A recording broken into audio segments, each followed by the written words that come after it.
I dag vil jeg filme min hårplejerutine, jeg gør hver morgen. Jeg giver først lidt fugt. Efter man har fået permanente krøller, så kan håret godt være rigtig tørt. Så jeg bruger Morocco Oil. Man kan bruge hvilken som helst hårolie. Så tager jeg det ud, og så krammer jeg det ligesom ind i håret, sådan, så det får et dejligt godt lag fugt. Fordi man kan virkelig mærke, at håret bliver meget tørt efter, at man har fået permanentet håret.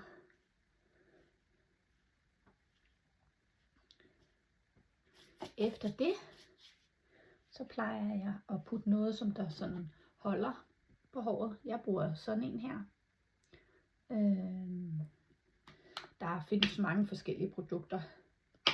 Og det krammer jeg også ligesom ind i håret.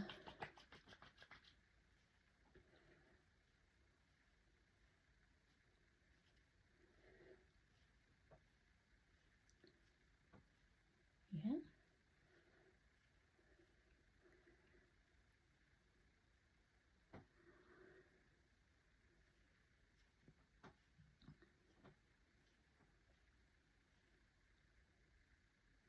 Nu prøver jeg nogenlunde at lægge de der små femmerhår ned.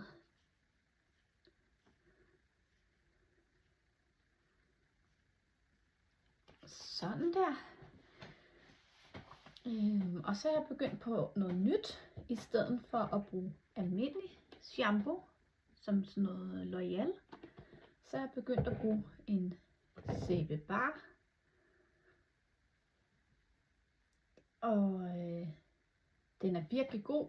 Det er noget med, at der ikke skulle være glycerin og sulfat i, som der er i shampooer. Og for mig, så synes jeg, det fungerer godt.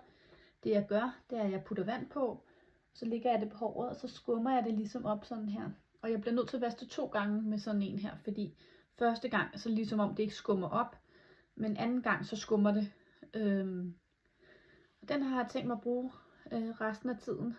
Det skulle være sundere for håret. Nu må vi se. Jeg har prøvet at vaske 1 gang med den. Så det er ret spændende. Ja, det er lidt om min hårplejerutine for mine hårkrøller. Ja, hej.